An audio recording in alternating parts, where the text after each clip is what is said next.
nowadays you got to have that because people nowadays. Before we get straight into the podcast, I just want to give a huge shout out to our sponsors, Declan Kirby GAA Star. Declan Kirby GAA Star Championship Journey. It's a series of GAA team children's books written by primary school teacher and GAA coach Michael Egan. You can check it out in the link in the description down below, of course, as well. Follow the trials and tribulations of Declan Kirby and his team at Smithgreen Gaelic Football Club, recently formed but promising GAA team. The book is now available in Easons and all good bookshops, so check it out in the description down below, and let's get straight into it. So welcome back to GAA Fan TV. My name is Aaron. I'm delighted to be joined here by Damian Carter of Laois GAA TV to run through the weekend's hurling action from the All-Ireland Senior Hurling Championship.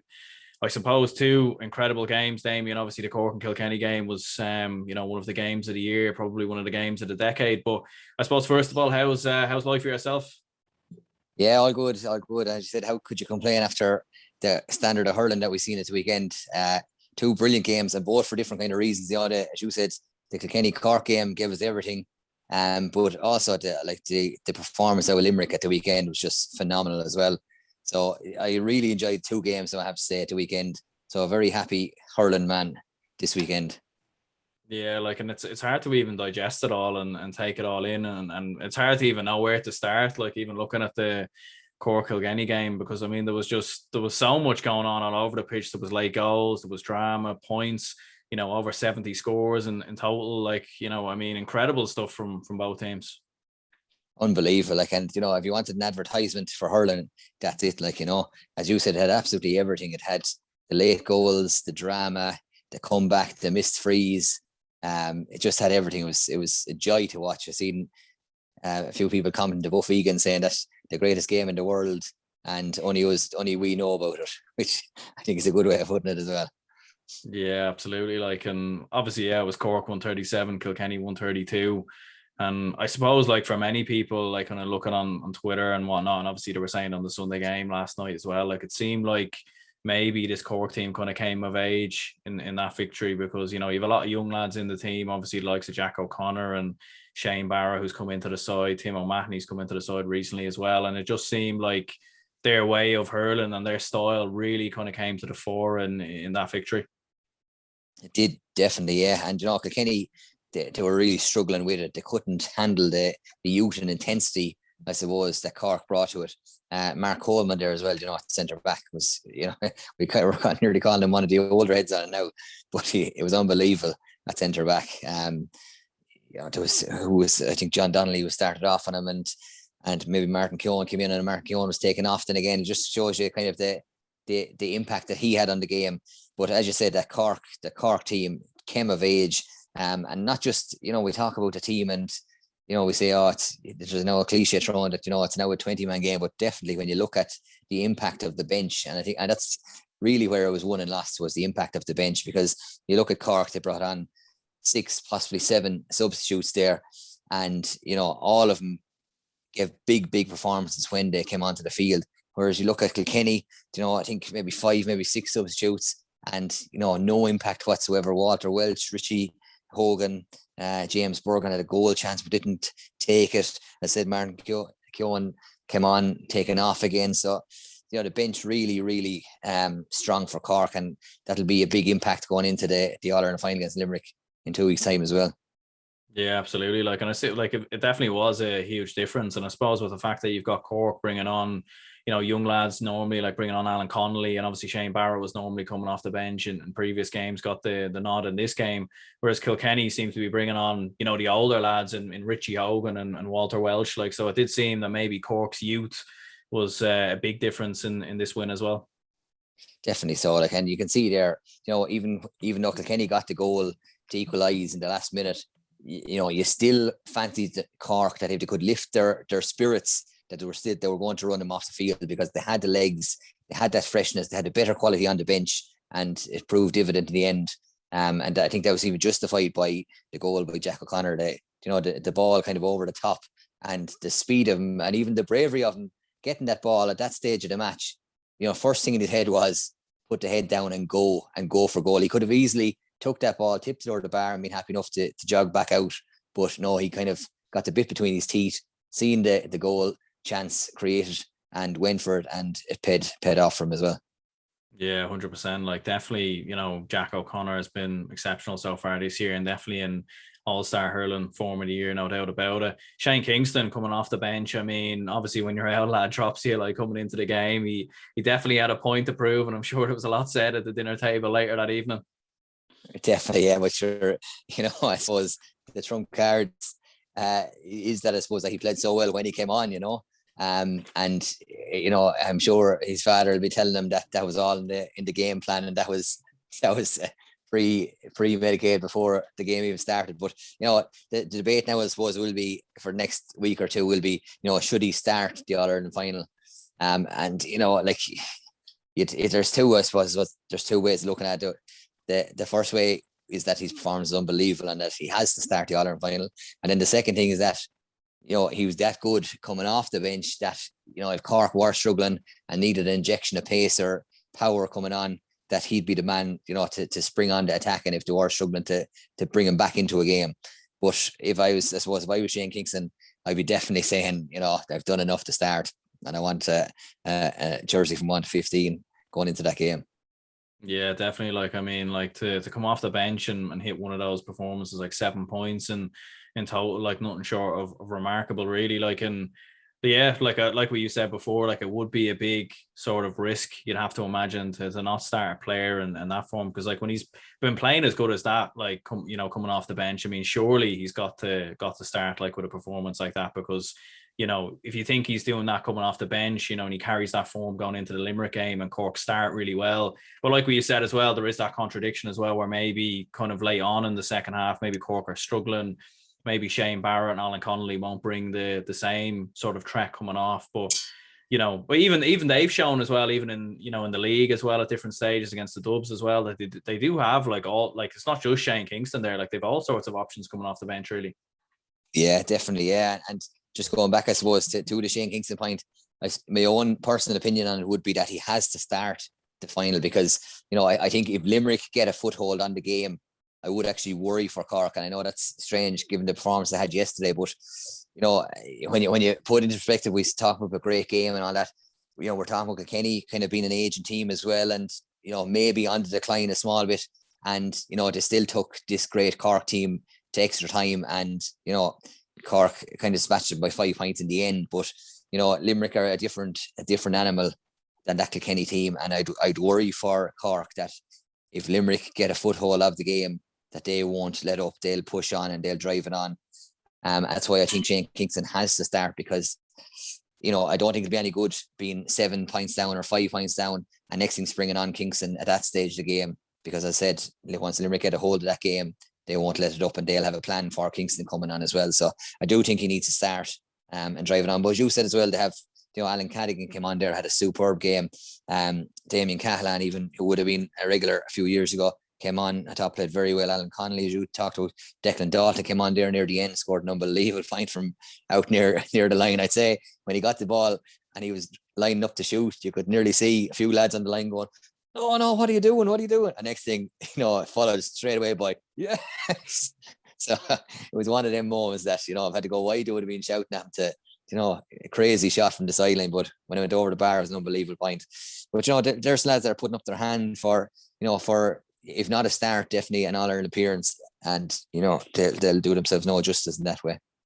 Yeah, like, and obviously when they conceded that late goal right at the end as well, like it almost must have felt like to be honest, I was surprised that they came back and won. I really felt that Kilkenny were going to push on from there and win the game, because he had a Patrick Horgan 65 just a few minutes earlier. He put it wide. If that goes over, then the game would have been won. Like, Kilkenny weren't getting 2 attacks. They got the one. They ended up actually kind of getting 2 attacks in the end, because obviously Timo O'Mahony got caught, coming out with the ball, and Kilkenny worked it into Adrian Mullen, who put it into the back of the net. But I suppose for Cork, like, considering they've been down that kind of rabbit hole before against Limerick in 2018, like, to find that kind of inner resolve and strength within themselves to brush it off and come back in extra time, like, that's probably one of the more impressive things about this victory for Cork. Definitely, I 100% agree. The mental strength they showed there, coming out in that extra time, because I think even Kilkenny got the first point of that extra time, but Cork then pushed on. And as you said, Pat Horgan, when straight away when the referee blew up the final whistle, you could see the Kilkenny lads jogged it on into the dressing room. The camera flew over to Pat Horgan, and next thing you know, he was down in his hunkers. He looked dejected. When the game started back up, I think he had another kind of handy enough free by his standards. He had wide as well, and I was thinking, oh God, his head's gone, you know. But the mental strength and courage that he showed, not only him but the rest of them as well, to get it back on board and to get it back on track and to book the All-Ireland final place was just unbelievable. Yeah, like, and I mean, definitely like to find that resolve and strength, and obviously Jack O'Connor getting that goal as well. Like, definitely probably the engine was there. Like, do you think with Kilkenny it was just a case of maybe themselves fading a bit, the fact that maybe they do have a lot of aging players in there? I know they've brought through some young lads as well, obviously in the past couple of years, but it did seem like in the second, or in extra time in particular, that they just faded quite a bit, with the fact that they probably do have a more aging squad than Cork, without doubt anyways. Yeah, definitely. And I think the worry for Kenny is that they're bringing through some of these good young players, but they're not bringing through these superstars that they were bringing through. Like, we're used to seeing DJ Carey coming along, Henry Shefflin coming along, Kevin Power came along there a few years ago, a youngster that was unbelievable. Had a fallout with Cody and never got picked again. You know, next thing you had TJ coming through, and that superstar was always kind of somewhere down the line. I don't see that. Like, Adrian Mullen is very good, Billy Ryan is very good, but you know, can they bring it to that next level? I don't think so. I think that's what's lagging. That's what's worrying in Kilkenny. I watched their under-20s there a few weeks ago. Laois played them down in Nolan Park, and Laois ran them fairly well. But again, you know, Kilkenny, I think, won by 3 points, but they had no superstar on that. They had one lad corner forward, a Gilfoyle lad, who was good, and you know, maybe very good, but they had no superstar coming through. And that's one thing I suppose I'd worry about Kilkenny, that they're an aging team and that they've no kind of key player coming through. Yeah, like, and I was surprised even that Liam Blanchfield. I thought he would have been maybe, you know, a player to come off the bench. Didn't come off the bench in the Dublin game in the Leinster final, which I thought was surprising. I thought he would have at least given him 5 or 10 minutes, considering the game was kind of wrapped up at that point, and didn't come off the bench as well in the in the game versus Cork. So like, even that was kind of surprising as well. Like, there were some options maybe on the bench that he wasn't going for, and maybe he was being too loyal to Richie Hogan, Walter Walsh and whatnot. Yeah, like, I'm good friends with a lad from Blanchfield's club there, down Kilkenny, Bennett's Bridge, and he was telling me that, you know, and it's back to this whole legendary kind of, you know, Kilkenny training sessions, and the fire into the ball that's thrown in, and it's just hell for leather for 30 minutes. And if you're not performing in them training sessions, you don't get the nod. And as good and all as Blanchfield is, he wasn't seemingly performing well in these training matches. And you know, Cody stands by now, you know, if you're not going well in them matches, he won't give you the nod. And I suppose, as you said, he kind of went with the tried and trusted. Even if they weren't doing as well as maybe should be, he kind of hoped, I suppose, that they would bring something different. Walter Welch, you know, I've been very disappointed with him last year or two. You know, I came on to see him a few years ago, showed huge ambition, huge potential. But, you know, he seems to be kind of, lads haven't figured out now. They know what he's going to do. And I think that showed there even by Coleman's, you know, the first flick that he got through, you know, it was literally just stay with him, wait till he throws with the ball and the flick away. And the second one, the big hit, the big shoulder on him, which Walter's not used to. But, you know, I think I'd be harsh by saying, you know, a one-trick pony, but I do think lads have him kind of figured out, and he's a bit easier to mark than years gone by, and maybe a different role is needed for him. Maybe something like, you know, going back to Kieran Donaghy when lads thought he was finished, you know, and sticking him in on the edge of the box and having a game plan for him. Maybe something like that is needed down with Kenny. Yeah, absolutely. Like, and I think that's even what they were saying on RTE, like Henry Shefflin and JJ Delaney, they were kind of saying, like, maybe Kilkenny needs to try something different and maybe push TJ Reid further up the pitch, or just try something different, because it did seem that the game plan that they were working in particular, although like they did find a way to come back into it with that dramatic late goal, like even in extra time as well, the same game plan they were playing just didn't seem to be working at all. No, it didn't. And, you know, I suppose it's kind of a different one to call, because you stick with your tried and trusted for so long, and it works to such a rate. You know, when do you change it, I suppose? And in hindsight, I suppose it's easy to say he should have changed it, but I suppose Cody felt that, you know, it was after this game plan, was after getting him back into the game. He made a few changes, hoping that would kind of up the performance again. But unfortunately for Kilkenny, it dwindled out and they fell at the final hurdle. Yeah, and just bringing it back to Cork for a moment. Obviously, we'll discuss Limerick a little bit like later on, but how do you reckon they'll fare going up against Cork? Because obviously their style and Limerick style will certainly be fairly interesting. And I've seen a stat on Twitter like where Cork won 80% of their own puckouts, which I thought was very interesting. Like clearly, from working a short and picking out players on the wings, like it does seem to be working very well. And I suppose that'll be something very interesting for Limerick to try and figure out and counteract kind of going into that All-Ireland final.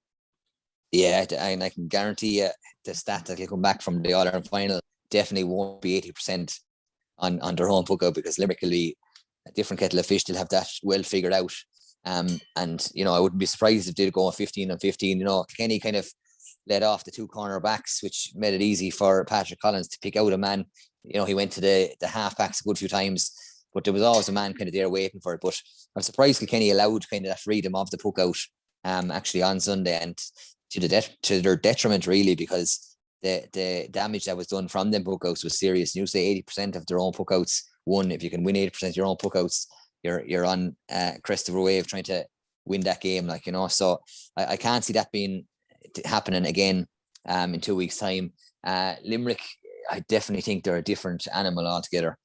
And if I was to call it now, closer to time now, it might be easier to know who's in, who's out. But if I was to call it now, I'd say Limerick probably, maybe not comfortable, but maybe by 6-7 points. Maybe I think they're that far ahead. Even this Cork team, they are very good, and they're young and they're fit and they're fast. But the experience of the old heads with the talent and the quality that Limerick have, I think they'll be able to push on and claim another All-Ireland. And do you think even this is almost like bonus territory in many ways for Cork? I mean, getting to this All-Ireland final, because I think a lot of people didn't really expect Cork to get to an All-Ireland final. At the start of the year, when you look at it last year, their only championship win was against Dublin. And I think a lot of people would have had your Waterfords, Galway, Kilkenny, Tipperary as potential teams to go and beat Limerick. I don't think many people would have expected Cork to be the team to play Limerick in an All-Ireland final. So like with the under-20s coming through as well, obviously won the delayed 2020 under-20 final. They're in the 2021 one as well. So I mean, it is bonus territory in many ways, it seems, for Cork going into this one.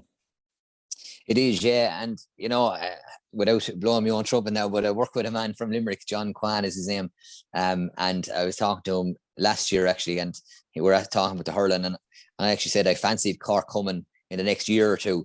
And next thing, as the championship last year happened, and you said they only had one win, that was against Dublin. They were very poor, but the thing that I was kind of waiting to see and was talking to him about was that this Cork team are very much so a summer hurling team. And, the championship format last year, the winter hurling, the wet, the tough conditions definitely doesn't suit a Cork team. So putting that in perspective, I think that will have a big bearing on the match even 2 weeks' time. I think, if it's a nice summer's hot day, I think it will suit Cork better. But if we see kind of any bit of cold spell or a bit of rain coming in, I think Limerick will have the power and the precision to drive it over the line to claim victory. Yeah, I mean, I can imagine Limerick are certainly going in as favourites, and I'd fancy them as well, no doubt about it. I suppose just touching on Kilkenny again briefly, like obviously a lot of discussion as always once Kilkenny are knocked out of the championship about Brian Cody and whether he stays on or whether he keeps going for another 10 years or maybe he just keeps going on forever. But what's your take on it? Do you think he will stay for another while yet, or do you think maybe this is, I suppose, the final swan song of what's been an unbelievable managerial career for Brian Cody? Yeah, no, I don't think he will step down. I think he'll stay there as long as he can, and I don't think the Kilkenny County Board will get rid of him either due to the fact that what he's done for Kilkenny in the past 22 years. But you look at, and I don't want to be a comparison to soccer, but you look at the whole Arsene Wenger thing, and some fans calling for him out. Next thing you see the whole collapse of it, and you see what a job he was doing. So I can see that, like, people are saying kind of, is he getting the most out of Kilkenny? And I definitely think he is, because I don't think any other manager in Ireland probably at the moment could have even got this Kilkenny squad that close to an All-Ireland final. To draw an All-Ireland semi-final with the squad that he has, with the aging squad, with the kind of, they're kind of dependent on TJ way too much. And if TJ doesn't fire, and we seen yesterday, they got 13 points, one from play. Like, and that's not good enough. It's not good enough from TJ standard. It's not good enough for Kilkenny to win a game by just holding him. So Cork had their homework done on TJ, but definitely I do think Cody will stay on. I think he'll be hoping that a few more 21s come through, and that a few fresh players come through, and that he can and maybe he'll want to leave on a high and maybe leave with an All-Ireland final, but it's going to be hard the next few years. But then again, would you put it past Cody? Probably not. Yeah, like maybe that's what he's waiting for, but I'd agree with you as well. Like, I think over the past 3 years, even going back to the 2019 victory over Limerick, which was a huge win for Kilkenny at the time, and winning 2 Leinster titles in a row, one of them beating a very fancied Galway team. So I mean, definitely, like, I think he has evolved the team a bit as well. Like, they've even changed their style at different stages this year as well. Like, definitely more short hand pass, and like they can revert back to type, but it does certainly seem like he is trying to build something there, as crazy as it sounds, because he's been there for so long. Yeah, definitely. So, and maybe you kind of hit the nail on the head there when you say that he's trying up different things, and maybe that's why he needs a kind of a new backroom team maybe coming in next year with fresh ideas. And maybe a few different game plans to drive this Kilkenny team forward if they can. But I'd imagine over the next week or two, you're going to see a few retirements as well from that Kilkenny squad. Yeah, like, you could definitely imagine probably 1 or 2 stepping away. And yeah, like, it is kind of mad as well. Like, when you do see, because I've seen a few different Kilkenny supporters on Twitter and whatnot, and even some of them probably not even Kilkenny supporters, but saying, maybe Brian Cody should go and step down and all the rest. Like, it does seem like, I know you were kind of making the Arsene Wenger comparison there, but like, considering like this man's won 11 All-Ireland, 17 Leinster titles, like, surely it's going to be on his own back that he steps down. Like, I think it would be absolute madness really if the Kilkenny board stepped in and told him to go, considering that actually over the past 2 or 3 years it hasn't even been that bad. Like, it's not like they're not getting out of Leinster or being knocked out in the early rounds of the qualifiers. Like, they're still thereabouts. Yeah, no, definitely. Like, I have a lot of friends down Kilkenny, and like he is the god of Kilkenny down there within the county board. Like, so if he leaves, it'll 100% be on his own terms. But the county board 100% won't ask him or won't say maybe it's time to step away, because they said he's the god down there. And and as you said, like, there's 17 Leinster titles, an All-Ireland semi-final defeat in extra time again. Things are not like Kilkenny are used to winning All-Ireland, fair enough, but it's not as if they're being beaten by weaker counties or anything like that. They're still destroying teams. They're still putting in good performances, and he's definitely getting the most out of this bunch of players that he can.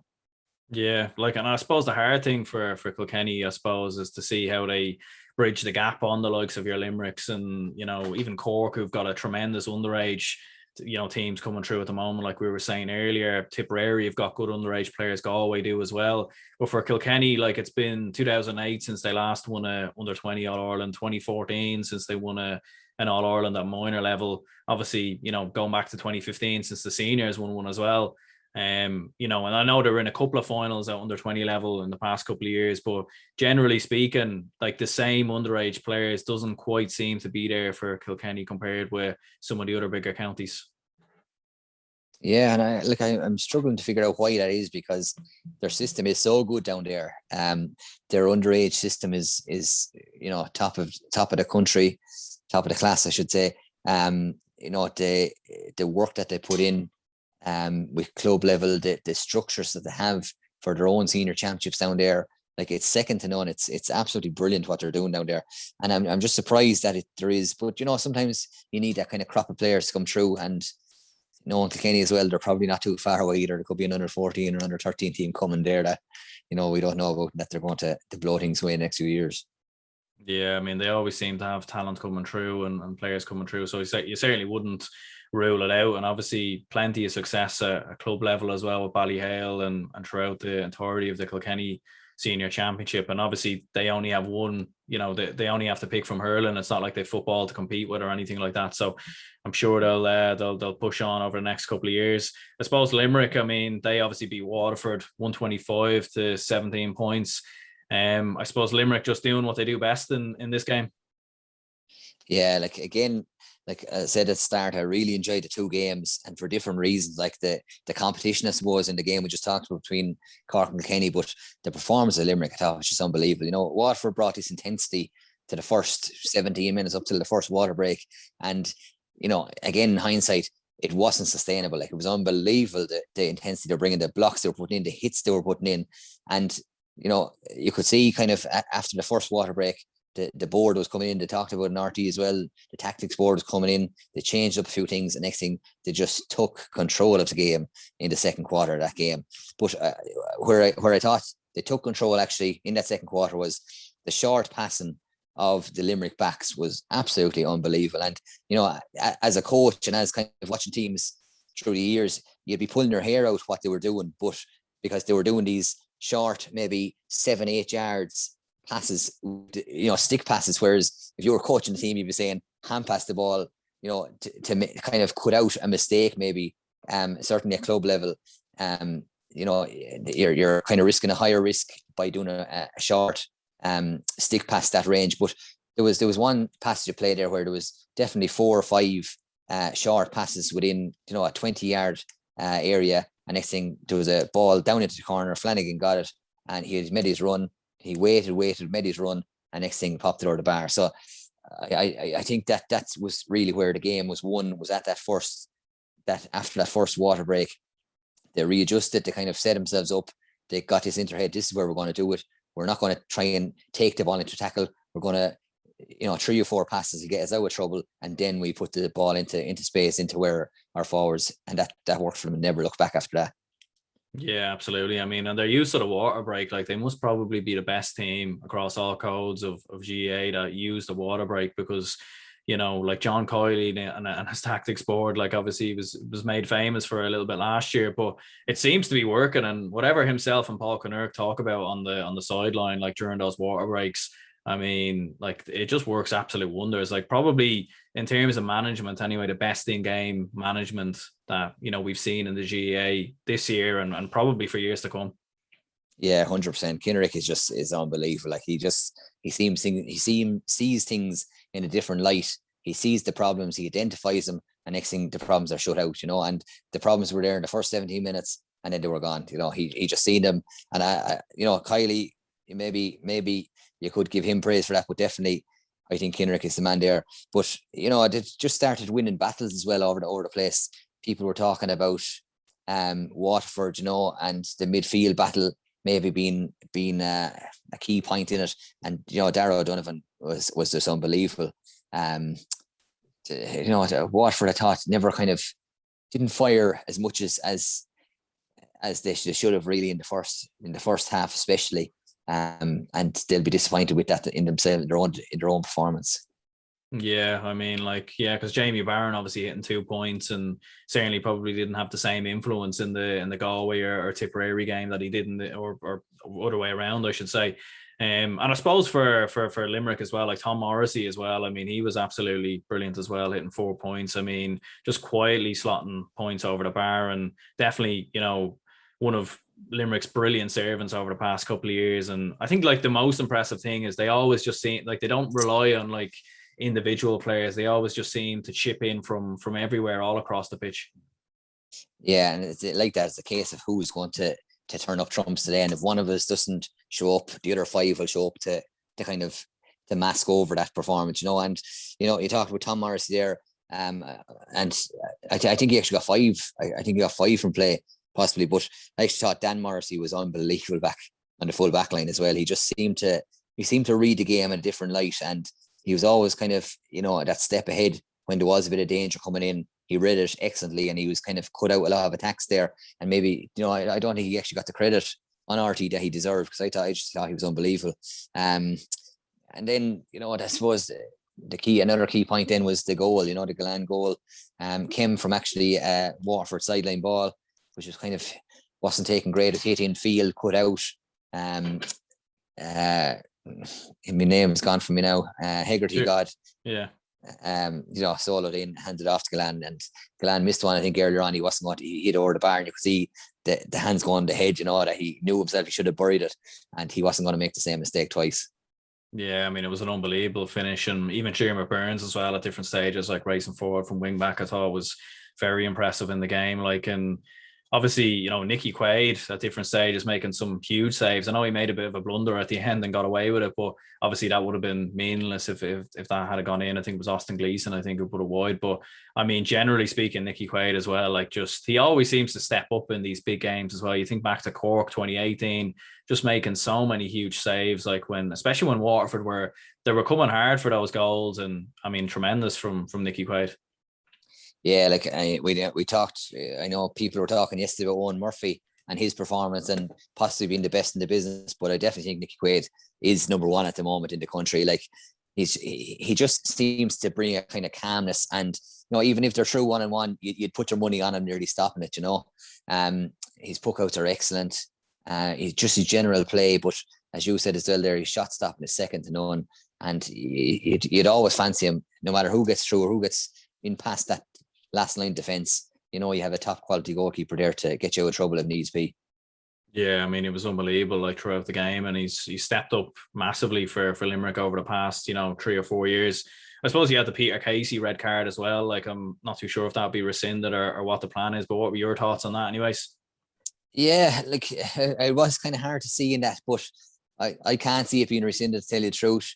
There's no kind of great camera to show exactly what it was, but it does seem that he kind of moved ahead forward in a kind of a headbutting action. And, if that's the case, the referee got it right. I know the referee didn't see it because he was jogging on to where the play was, but he was obviously called by the linesman or by the umpire and told that there was a head action in it.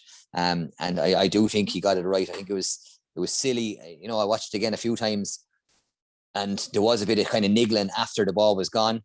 And Casey, it's very easy to do it in a match, and someone's annoying you that much, and maybe there was something said or you wouldn't know what was going on the field there, but just turned that split second, and I'd say more than likely it's going to cost them an appearance in the All-Ireland final. Yeah, like it was a tough one to see with the angle, but I'd agree with you as well. I think, like, if you're going to be doing that, like, kind of launching your head out like that, I suppose you're leaving the referee with a decision to make. And I know a lot of people were saying online maybe it was a bit of play acting and whatnot, but I think ultimately we didn't get to see the camera angle, so we just have to judge it off the referee, I suppose. Obviously. We had a great coach there a few years ago, and he used to always say to us, no matter what happens, no matter what kind of belt you get or abuse you take on the field, your first port of action is your shoulder. He says you'll never see a lad getting sent off for driving a shoulder into a lad. So he says, you'd be tempted to throw the head, you might be tempted to hit with the hurler, swing with the hurler, whatever, but he got it. And he even has practiced in training that if a lad was kind of sledging you and training, you could go at him with the shoulder and burst into him. And it was a great release, because you do, in your head, you get that split second of, you're doing this, you're going to pay for it. And, it's very easy to, whether your hands are tied up or your hurl is tied up or your head, whatever, it's very easy to swing something that split second, and it could cost you. And it did cost Peter Casey. But, I just think if that kind of, when I thought of it straight away, if the shoulder had to be used there, he would have got his belt away and he would have still been on the field, and he'd be looking forward to an Ireland final in 2 weeks as well. Yeah, I suppose a bit of dark arts there, I suppose, in terms of using the shoulder. But I mean, Limerick have certainly been very equivalent with the dark arts down the years, I suppose, in the past couple of years. I mean, you'd have to fancy them as massive favourites now going in against Cork. I know obviously we were touching on it there and saying, how Cork will go in maybe as bonus territory. But generally speaking, like, Limerick having won 2 of the last 3 All-Irelands, 3 Munsters in a row. I mean, they are what essentially Kilkenny were, 10, 15 years ago. And it's very hard to see how anyone stops them at this point. Yeah, definitely so. And like, I think it will take an unbelievable performance. It'll take everything going in Cork's favour. It'll take maybe a mistake. It might take a sending off from Limerick. It'll take something drastic for Cork to win this game.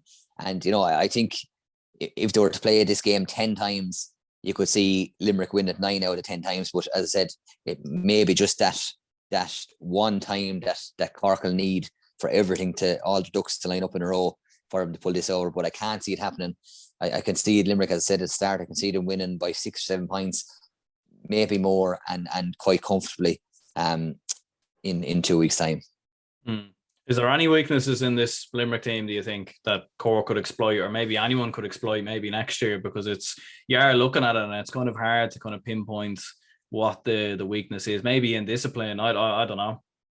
I was just going to say that the dark arts may be the only way to stop them, because, and I suppose they got lucky a few weeks ago as well, because Gillan probably should have been sent off.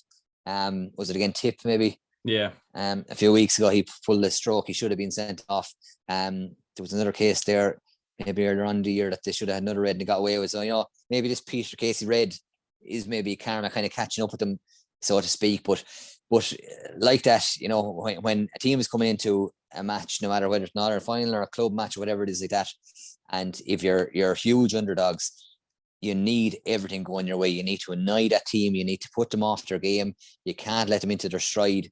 And, I think Cork will need to do everything in their power, whether it's sledging or whether it's hitting off the ball or pulling jerseys unknowns to the referee or whatever. They'll need all the dark arts to pull this one off. But as I said earlier, I can't see it happening. You asked me for weaknesses in it, and looking at the team and the bench that they have, I can't see that weakness in them.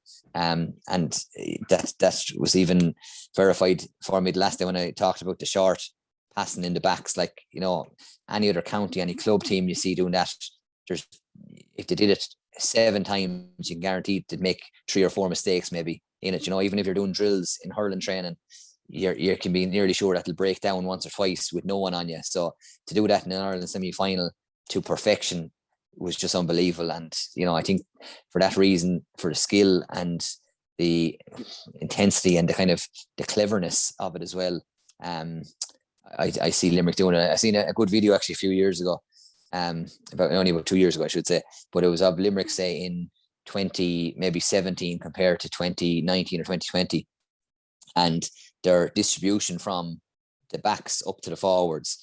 And from when 2017 they were hitting it from maybe behind the 45-yard line, and the conversion rate was 30% up above.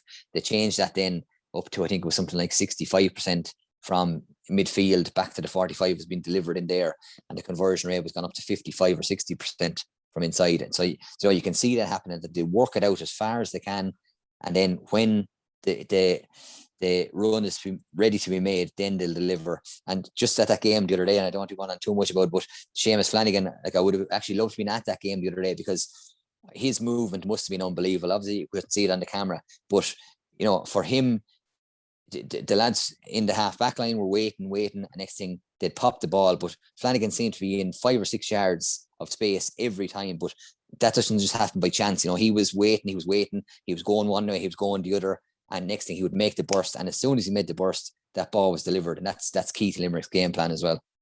Yeah, like he seems to be the extra man a lot of the time. Like he's, even with the goal against Tipperary, like when I think it was Aaron Glan forced the save of Barry Hogan, and then Flanagan was there, like just to tap it in. He always seems to be that extra man in the open space. And I suppose just obviously looking at Waterford just briefly in this game and kind of run through them, like obviously just, I suppose, fatigue maybe, considering they played 4 weekends in a row. But I suppose considering where they were, like obviously when they played yourselves, Laois, it looked like Laois were going to turn them over at one point. So to come back, win that game, then beat Tip and Galway, like it's still been a success for them. But I think maybe it is a case of just the engine running out a bit. Yeah, like I tell you true, I just don't know. I don't know what to make of this Waterford team, because I watched them very closely in the first game they played against Clare, and they were absolutely brutal. Now, and Clare only beat them by 3 or 4, I think, but should have beaten by 10 or maybe 15 points. They were that bad. And then they came on, had a good performance the following week. Then they played Laois after that, and they were very poor as well. Laois nearly had them up a stick as well. And then a great performance after that. So definitely kind of Jekyll and Hyde team. I don't know, Liam Cahill, I'm not sure whether he'll stay on or not, to tell you the truth. While the point will be made that he got them to an All-Ireland final and an All-Ireland semi-final, I don't know. For me, there's been too many kind of hit and misses with them, and the consistency is not there with him. And I think you could see a return there. Maybe Dereck McGrath. There could be a few others being lined up to go back into that Waterford job. But I don't know if I could see Cal stay on for another year. Yeah, because I suppose there is rumours about him going to Tipperary. Do you think he could even maybe cross over to Tipperary, considering the success he had there at underage level? I do. I can see him, and then again, I think that'll depend on Liam Sheedy. And, the reports going around that Sheedy has said to the county board that if he's taken the job again, it's not for next year, it's for 3 years, because he needs to rebuild. So the county board have a decision to make there. Do they give him another 3 years, or do they go with kind of, a younger, energetic manager in Liam Cahill that's, got Waterford to where they are? And you wouldn't blame them if they did take that pat and say, thanks, Liam, for your service, but we're going to go a different route now.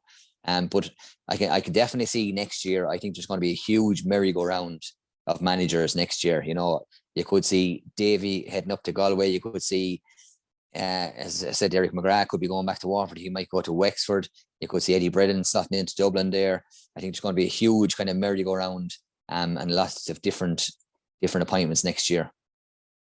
Yeah, absolutely. Like, I think it's going to be interesting as well, because you've Shane O'Neill obviously with Galway as well. Could there be some potential changes there? Like, we don't know at this moment in time.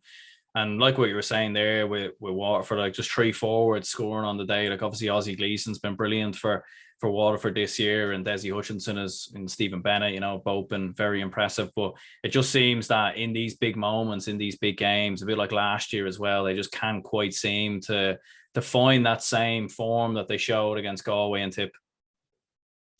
Yeah, no, they can't seem to get it. Like, and again, go back to that consistency. Like, we're talking about 3 forwards played well the other day. The day beforehand, maybe a different 3 forwards played well. They can't seem to get them all clicking on the one day. I suppose the thing I would say, and I've worked closely with Derek McGrath there for last year with the Laois minors and that. And, the way he speaks about Tadhg de Burca is, he speaks them on a different level. So, I suppose for Waterford to get to the All-Ireland semi-final and to put it up to Limerick for the time that they did, you throw Tadhg de Burca, who is questionably one of the best hurlers in the country, back into that team with Caleb Lyons coming on, with a few more youngsters coming on through for Waterford there as well. Maybe they could be a dark horse next year as well. Yeah, 100%. Like, definitely. I mean, like, because they definitely have the players, obviously, with Caleb Lyons as well, who's looked exceptional at different stages for Waterford. Obviously, didn't quite have the same influence in the Limerick game, but definitely one worth keeping an eye on. I suppose on a side note from that, like, in terms of your best hurler of the year, or your pick for hurler of the year so far, like, obviously there's a number of choices, and certainly we won't know until the final is finished, really, to make it a full conclusion. But who would you have kind of as someone that kind of springs out to mind, or at the top of the list anyway? As I mentioned earlier already, Seamus Flanagan, I think it's just he reminds me actually of Callanan back in 2018 or 2019 maybe. He just has that kind of, if he shows up and if he wins that first ball, Limerick are just an animal, and they can't be taken off, But as you mentioned earlier, Tom Morrissey actually has been unbelievable. Kyle Hayter with that goal he scored and the promise he's been putting in. I suppose it's all Limerick really that I'm talking about so far. But Mark Coleman would be in there with a shout as well. But definitely, I think he's have to be probably one of the Limerick forwards to be talking about. And yourself? Yeah, I mean, it's definitely a tough one at this moment in time. I think before, anyway, I would have had Austin Gleeson as hurler of the year, and Jamie Barron maybe, if he had gone on and produced a better performance against Limerick. But like what you said as well, like, there's just so many options to choose from a lot of the Limerick forwards. I think Cian Lynch probably deserves a good shout as well. I thought he was very impressive in the Waterford game as well. Like, and that's the thing with Limerick, is that they don't just have 1 or 2 star players. They remind me a lot of the Dubs actually in football, with the fact that if one player doesn't show up, they'll find someone else. They have these guys on the bench. Like, they just have all sorts of options all over the place. Yeah, definitely so. And I think that's a good point you made about Jamie Barron there. Like, Jamie Barron has had an unbelievable year. And I was actually reading an article in the Examiner there last week before the game, for the Limerick Waterford game. And it was just talking about this midfield battle is going to be key. And, it said that Jamie Barron doesn't have bad games. He never misfires, and then just I suppose commentators curse, just as they say that he does misfire, and he does probably have the worst game of his year this year. So I think that probably takes him out of contention for Hurler here, but he has been unbelievable. He's been a breath of fresh air actually to the midfield of Waterford this year. Yeah, no, absolutely. Like, and you seen, like, as soon as he came back into the team, like, I think he came off the bench against Laois, I think, and then obviously in the 2 games as well against Galway and Tipperary, he was exceptional. Like, and I mean, you know, even Patrick Horgan as well, I thought was brilliant in the Kilkenny game in the first half. And if Cork are to produce something incredible, I mean, there's a number of hurlers you could look at there, like obviously Patrick Horgan, Timo Mahoney's been very impressive. So, I mean, it will be an interesting one, and I certainly wouldn't want to be the one to make the decision anyways. Yeah, and like you'd never take it away from Pat Horgan if he was to win the All-Ireland and to win Hurler of the Year. You know, he's been unbelievable for Cork. He's carried him there when they were really struggling, and you know, you'd be delighted to see him lifting Liam McCarthy in a few weeks. You wouldn't, unless you're a Limerick man, of course. Yeah. And ultimately, like, what do you reckon then for the All-Ireland final? Like, what would be your prediction? You're sticking with Limerick anyways to beat Cork? Yeah, sticking with Limerick to beat Cork. As I said, bar unless something, all the ducks line up in a row and Cork produce this unbelievable performance, I think. And as you touched on as well earlier, you know, I think this is bonus territory for them. They're a very young team. They'll be kind of building on this. And, you know, this team, you often hear it being said, with kind of young teams, it takes losing in All-Ireland to win one, you know, and this could be the case for this Cork team that, you know, maybe next year or 2 years' time could be their moment in the sun. But Limerick being too strong at the moment and Cork being so young, I can only see it going one way. Yeah, I have to agree with you on that one. I think, like, at the moment, definitely Limerick they're a seasoned team, and, you know, obviously haven't gone and done it in 2018, 2020. They obviously had their mishap in 2019, so very hard to bet against them at the moment. But I mean, certainly Cork with the underage talent that they're coming through, like, they'll certainly be thereabouts for many years to come, I'm sure. Anyways, but yeah, look, listen, cheers anyway, Damian. We'll wrap this up here anyways, and yeah, cheers for coming on. Good stuff. Thanks a million, Aaron.